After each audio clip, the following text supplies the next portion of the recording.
Good afternoon, ladies and gentlemen. Welcome back to another episode here on European Confessions. The following story that you're going to be listening to, it was sent to me by one of our brothers. The message reads like this. Hello, my brother, how are you? Can you please post my own story as hidden identity? My brother, I am a man who is staying here in South Africa, but in Cape Town, but I am from Zim. So each and every month, whenever I celebrate the death of my wife, each and every year, the spirit of my wife, I can even feel it. Like, let's say my wife died in August.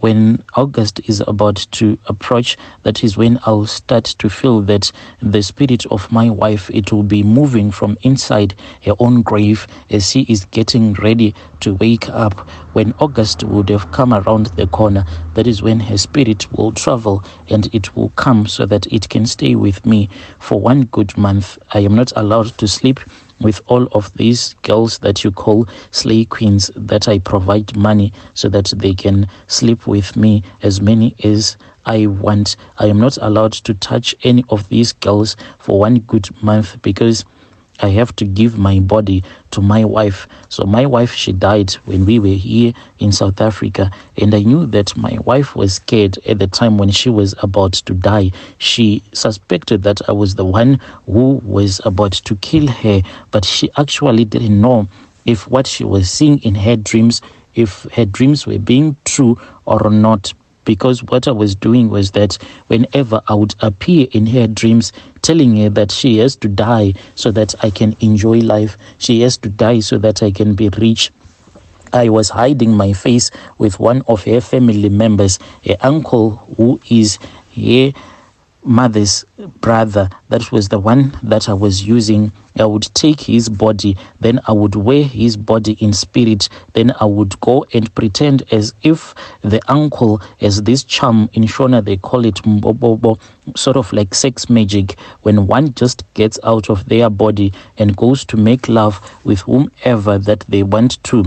And after I would have had this sex magic with my wife, then I would tell my wife that she has to die. Oh yes, you need to die so that I can be rich. So she never understood what was going on, and at the same time she was unable to conceive. So how was she able? And at the same time, she was unable to conceive, for whenever I was having this sex magic, I was actually destroying her womb, because whenever I would deposit my sperm inside her womb, what would be happening is that I would be leaving some bad stuff in her womb that would make her not to be able to conceive for me. So my wife totally believed that it was her uncle who was doing all of these things, because whenever I would say, let us go to a prophet, I would take her to a prophet that I would communicate with in the spirit. Then I would give this prophet a false vision such that he would believe the vision that he will be seeing, and then he would tell my wife that he sees that in front of her there is her uncle who is standing in her way, who keeps on making love to her in the spirit, and they actually had spirit babies. But it was me who was portraying this vision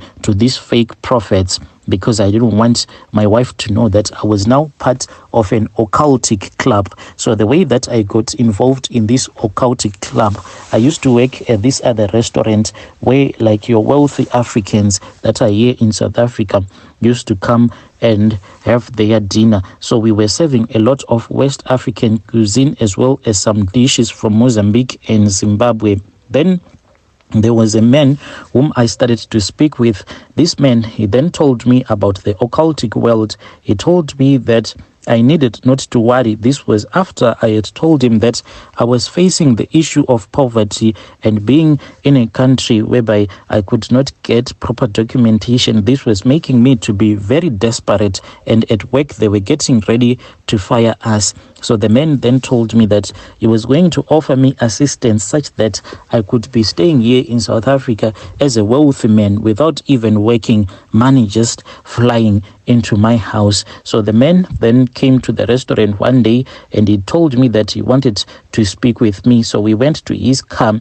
When we were in his car, he then said that I was such a cool guy and he had seen a great future. Later on, he told me that whenever he would come at the restaurant, he kept on seeing that on my forehead, it was as if there was a light, an illuminating light that had been placed there. So this was the light that kept on making him to come to this restaurant where I was working. So he taught me about a lot of occultic stuff and the voodoo that they practice in their own culture back in his country. He told me that he wanted to assist me and to introduce me to this other priestess, a high priestess who had assisted him. But later on, I then got introduced to the voodoo priest instead of that priestess, because the priestess was said to be quite busy at that moment. So he told me that this priest, he was going to travel to South Africa. He had other South Africans to attend to, as well as a vacation, but he wanted to be with a wife. So I said, oh, you want me to help you to find like a woman who is going to be his temporary wife when he is here on his vacation? And he then said, yes. I never thought that it was I who was going to be chosen because I was a man.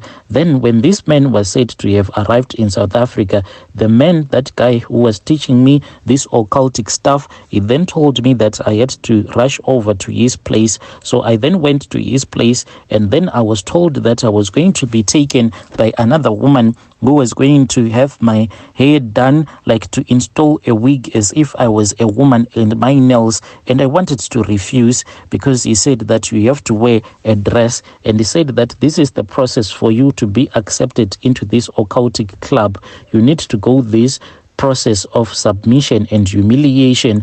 I was then taken by that lady who went and she made me to select a dress, and this was so confusing for me. I was dressed up and there was makeup that was done. They even installed a wig on my head such that I looked more like I was a woman rather than a man. These people then took me to that hotel where this guy was staying. I was really terrified being dressed up as a woman. They left me and they told me that tonight I was going to be someone's wife. As long as he wanted to keep me as his wife, I should just accept. Otherwise, I was going to be kicked out of this club. And since I had seen a lot of occultic stuff, this meant that I could actually lose my own life if I was not going to accept this deal.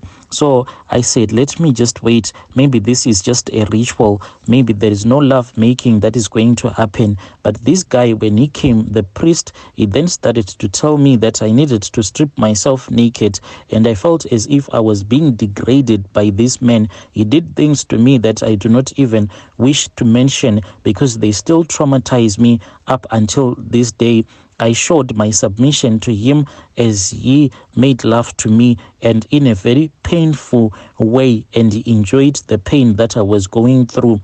After the sacrifice was done, that was when I was told to get out of that hotel. I was then given some money by one of the guy who came and picked me up, and at that time I was actually working as a Bolt driver. When I returned back home 2 days later, then I told my wife that I had gone to this other piece job. And my brother, this made me to be someone who does not even care about these girls that I sleep with. Even if I am told that amongst these girls that I am dating, one has to die, or I have to give an infection, like a spiritual infection, to any of these girls, I do not care. For all that they want is my money, but they do not know the pain that I had to go through when I was being abused by a man who had such a very long manhood that was very painful. I was then told that I was supposed to give poison to my own wife, and the way that I gave my wife this poison that contained the charms, I went and I did a cake. She used to love like this fruit cake. So I went and I had a fruit cake specially made for her. And that guy, he then gave me some charms that I started to sprinkle on top of that fruit cake. I don't know what type of liquid they used, because after that, then the man took out this small bottle that had the liquid and he started to sprinkle the liquid, which he called holy, on top of that fruit cake. So I then went straight to my wife and I presented the cake to her, and I told her that I just wanted to thank her for being a good wife to me. She then took that fruit cake and she offered me a piece, and I said no, for it is too small. You can eat it alone. The rest you can place it in the fridge. She could not even finish eating that fruit cake, and after she had ate that fruit cake, I knew that the dying process had begun. My wife was going to die. So each and every year, in the same month in which my wife passed away, her spirit returns, and the spirit, when it returns to me, it then starts to torment me. It torments me a lot, my brother, and this is the torment that I have to go through each and every month on the first night when my wife's spirit will return back to me. My wife, whenever she returns back to me, I will hear her in the kitchen as she will be cooking. After she is done cooking, then she will fly straight into the bedroom. She will be holding a pot that will be full of boiling water. Then she will tell me not to let her make. Then she will tell me that I have to go down on my knees and to insert my manhood in that pot that will be full of boiling water. If I do not want to do that, then she will remove a thorn from her body, and then she will give me the same charms that I killed her using those charms, and she will tell me that I want you to insert these charms into your private parts, but you have to use this thorn. So us men, when we are urinating, that hole where the urine comes out, even the sperms, that is where she instructs me to push those charms into my private parts, and it is very painful because I will be using that thorn to do that. Or the other option is that I have to insert my manhood in that pot that will be full of boiling water. You cannot negotiate with the spirit of the dead. So each and every year, this is the process that I have to go through. And what makes me to be very angry is that after going through this process for the whole month, being tormented by my wife, then you will hear these so-called slay queens telling me that they need some money since I have been unavailable for about a month. So I need to double the money so that they can settle the bills. That is the reason as to why I do not feel any mercy for these girls that I date, for I know that they do not know the pain that I go through, so that I can be able to give them the life that I am giving them. This is my own story, my brother. Dear listeners, right there was a message that was sent to me by one of our dear brothers. Strange things do happen in this world. Just imagine being told that you have to insert some charms into your manhood using a thorn, or inserting your manhood in a pot full of boiling water. Strange things do happen in this world.